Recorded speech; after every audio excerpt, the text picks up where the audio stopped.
ಜಾತಿ ಪದ್ಧತಿ ಅಸಮಾನತೆ ವಿರುದ್ಧ ಜ್ಯೋತಿ ಬಾಪುಲೆ ಡಾಕ್ಟರ್ ಬಿಆರ್ ಅಂಬೇಡ್ಕರ್ ಅವರು ಜೀವನ ಪೂರ್ತಿ ಹೋರಾಟ ಮಾಡಿದ್ದಾರೆ ಎಂದು ಮಹಾತ್ಮ ಪ್ರೊಫೆಸರ್ ಬಿ ಕೃಷ್ಣಪ್ಪ ಸ್ಥಾಪಿತ ಕರ್ನಾಟಕ ದಲಿತ ಸಂಘರ್ಷ ಸಮಿತಿಯ ರಾಜ್ಯ ಸಂಚಾಲಕರಾದ ತರೀಕೆರೆ ಎನ್ ವೆಂಕಟೇಶ್ ಅವರು ಹೇಳಿದರು.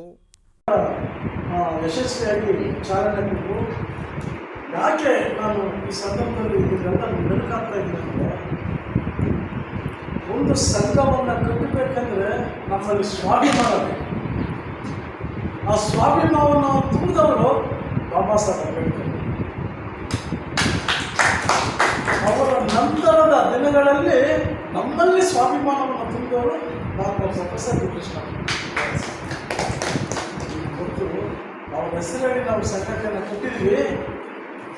ಅವರ ಗುರಿ ಏನಾಗಿತ್ತು ಅಂದರೆ, ಈ ಶೋಷಿತ ನಾವು ದೇಶವನ್ನು ಆಳುವಂಥವರಾಗಬೇಕು, ಅಧಿಕಾರವನ್ನು ಹಿಡಿಯುವಂಥವರಾಗಬೇಕು, ಸಮಾಜ ನಿರ್ಮಾಣ ಮಾಡುವವರಾಗಿರಬೇಕು.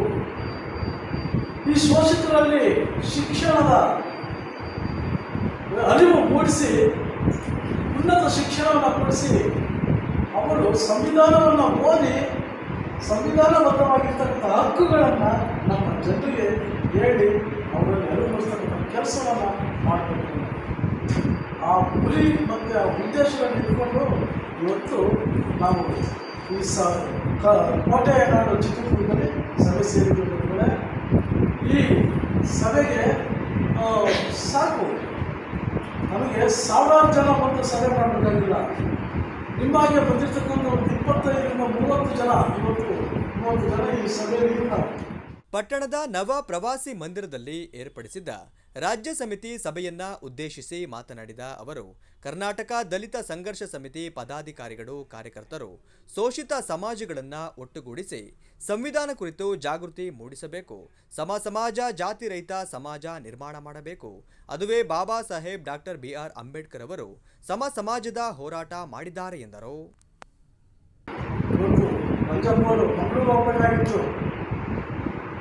ಸಂಘಟನೆಯ ಕಮಿಟ್ಮೆಂಟ್, ಆ ಬದ್ಧತೆ ಇರೋದ್ರಿಂದ ಅವರು ಇಲ್ಲಿ ಇದ್ದಾರೆ.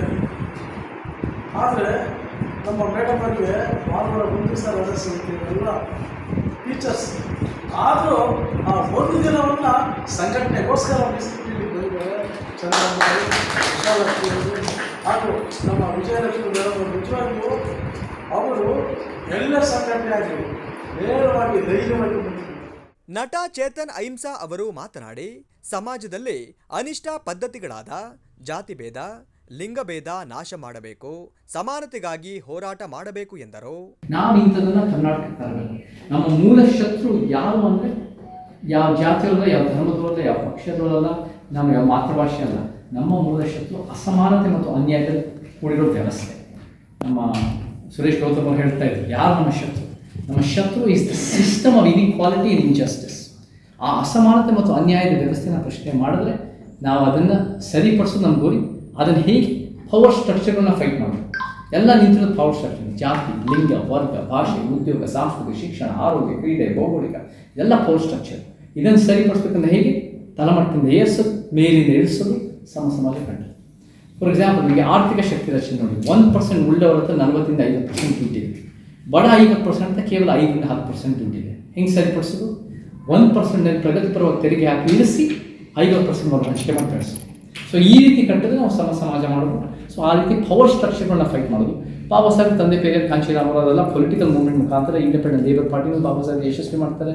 ತಂದೆ ಪೆರಿಯಾರ್ ದ್ರಾವಿಡ ಚಳವಳಿ ಅನ್ನೋದು ಭಾಳ ಗಟ್ಟಿಯಾಗಿ ಅಲ್ಲೂ ಕೂಡ ತಮಿಳುನಾಡು ಯಶಸ್ವಿ ಮಾಡ್ತಾರೆ. ಪ್ರಾದೇಶಿಕತೆ ಕಾಂಚೀರಾಮ್ಜಿ ಬಹುಜನ ಒಂದು UPನಲ್ಲಿ ಅದು ಯಶಸ್ವಿ ಮಾಡ್ತಾರೆ, BSP. ಇದನ್ನು ನಾವು ತರಬೇಕು ಅಂದರೆ ನಮಗೆ ಮೇಯ್ನ್ ಅಂದರೆ 10 ಪಾಯಿಂಟ್ ಅಜೆಂಡಾ.